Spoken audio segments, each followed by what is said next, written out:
Salut, moi c'est Andy Miem, capitaine et joueuse de l'équipe de France de basket. Aujourd'hui on part à Reims avec Suzuki pour le premier épisode de Way of Life.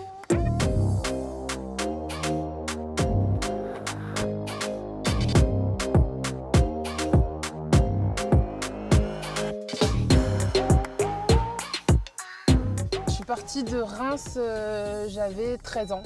J'avais été sélectionnée pour rentrer au Pôle France, qui se trouvait donc à Toulouse. Le basket, il m'a amené très loin. Il m'a d'abord amené donc à Toulouse, il m'a amené à Bourges, à Paris, en Italie.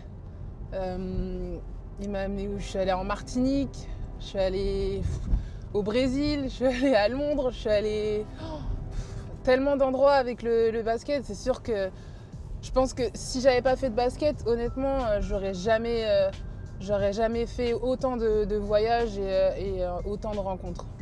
Quand je parle de Rio, de Londres, ça c'est des choses que j'ai pu vivre avec l'équipe de France. C'est les Jeux Olympiques, c'est, j'ai envie de dire, l'apogée, et c'est vraiment les moments les plus ouf de ma carrière. Pour moi, arriver comme ça en équipe de France et porter ce maillot, c'était juste ouf, quoi. Parce que je pense que secrètement, c'est quelque chose dont je rêvais, mais je le voyais tellement loin et inaccessible que voilà, quoi. Une fois que ça arrive et qu'on est vraiment avec le maillot, là on se dit waouh, enfin j'y suis, quoi.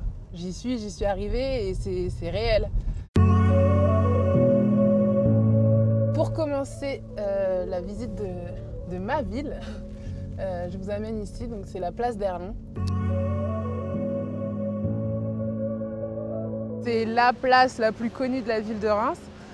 C'est l'endroit où tout le monde peut se rencontrer, se retrouver. Et elle est assez sympa, surtout au printemps ou en été, parce qu'il y a pas mal de restaurants qui ont des terrasses, et donc c'est vraiment super agréable. Et puis voilà, la grosse sculpture, enfin moi j'aime vraiment bien cette place. Quand j'étais jeune, moi c'était vraiment l'endroit, tu vois, pour être cool, quoi. Tu vas à la place d'Erlon, on marchait le long de la place pour guetter un petit peu qui y avait.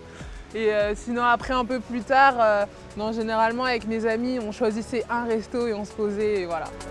Forcément, il y a des gens qu'on retrouve du collège, il y a des gens des autres collèges, des gens qu'on n'a pas vus depuis très longtemps, des gens du basket, enfin bon voilà, quoi, c'est forcément.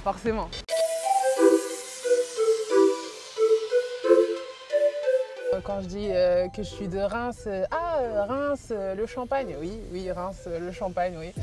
Et forcément, on est en Champagne, donc on va dans les magasins, il y a du champagne partout.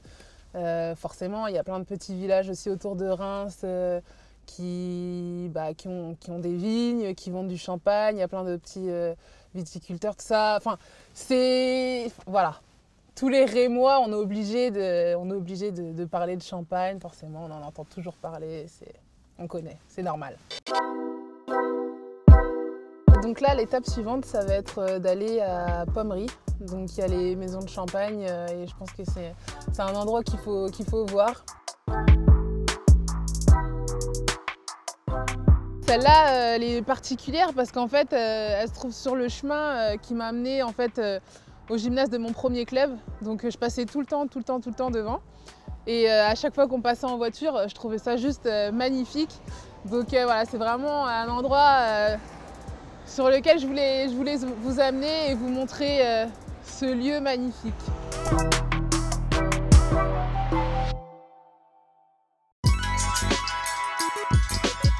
Chaque quartier a son atmosphère, sa petite spécificité. Et là, on arrive à Saint-Symphorien.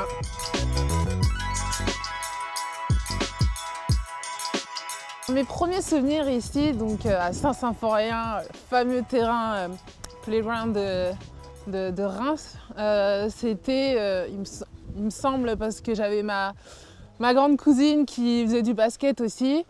Et alors elle aimait trop venir ici. Il y avait en fait tous les grands, quoi, tous les plus âgés qui venaient là, qui se retrouvaient et qui faisaient des tournois de basket. Donc moi je sais qu'à cette époque j'avais déjà commencé à jouer, mais j'étais trop timide et j'osais même pas penser à jouer avec eux, mais j'aimais bien être là et regarder, et je me disais ouais, un jour j'irai, quoi. J'aurai le courage d'y aller. Bon, ce jour n'est jamais arrivé, hein, mais en tout cas j'ai toujours aimé venir là et regarder, en tout cas quand les autres jouaient. Un peu plus tard j'y suis revenue et moi j'ai pu fouler pas dire le parquet, mais le béton.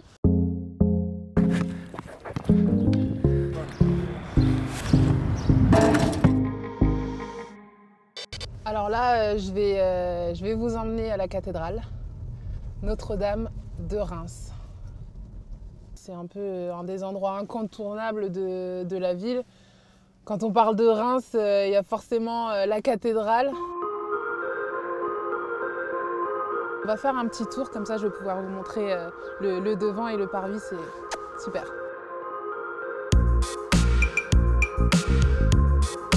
C'est vraiment un endroit que j'aime visiter, que j'aime montrer aux gens de la famille, aux amis qui viennent sur Reims et qui connaissent pas la ville.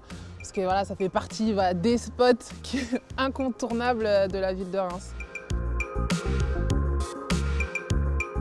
En ce moment, j'aime bien écouter, je sais jamais comment on dit son nom, Taïk. Taïk, ouais, je crois que c'est Taïk.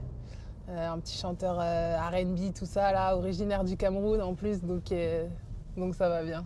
Alors voilà, c'est un appel à Taïk. Taïk, si tu écoutes, si tu vois ce message, n'hésite pas à faire un petit hymne spécial pour l'équipe de France de basket. Maintenant, je vais vous emmener à mon collège, donc Pierre de Coubertin.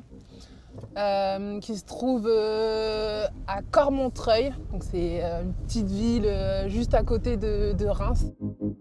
Et vous allez voir, l'architecture est quand même assez ouf. Enfin, en tout cas, j'en suis fière, je suis contente.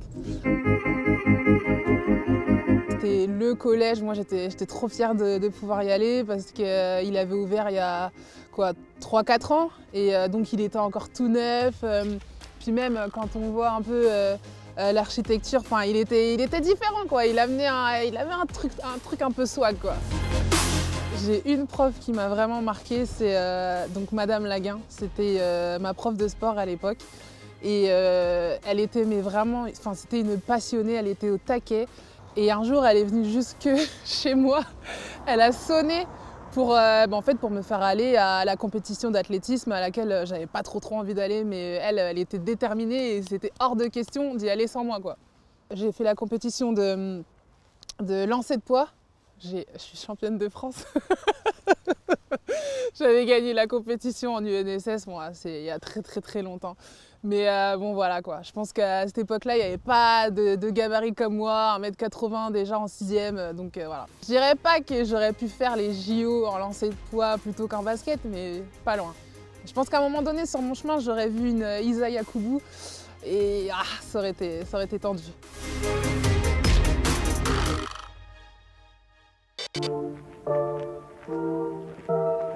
Quand je regarde dans le rétro, les moments les plus marquants, forcément, je pense à, j'ai envie de dire, les Jeux de Londres, avec la médaille d'argent au final.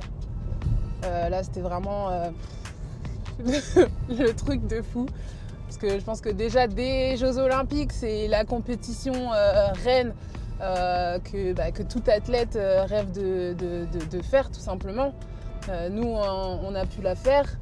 Et en plus de ça, on la termine avec une médaille d'argent autour du cou, donc ça c'est juste dingue.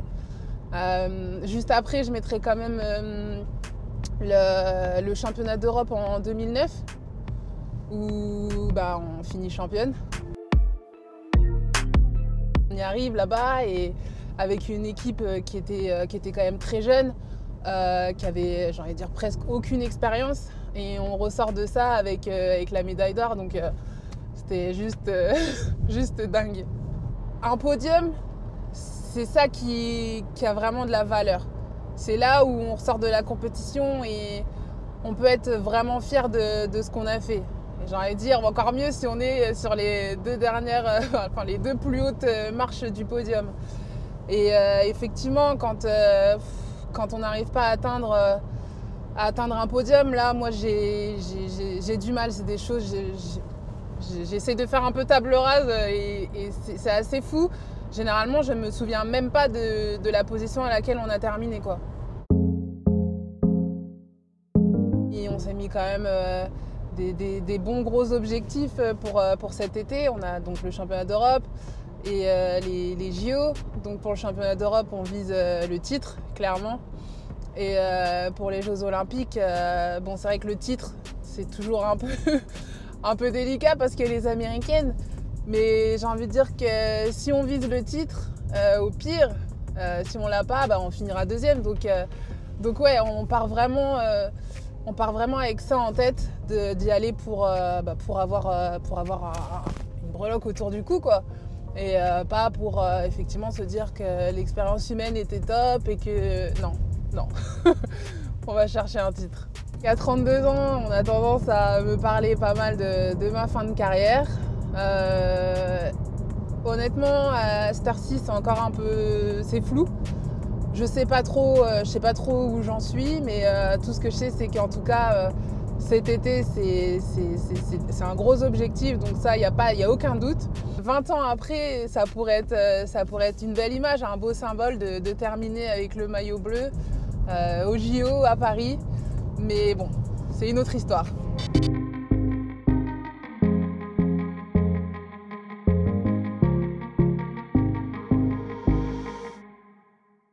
Are you listening?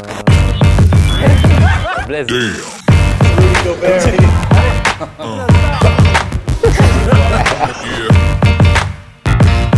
Yeah.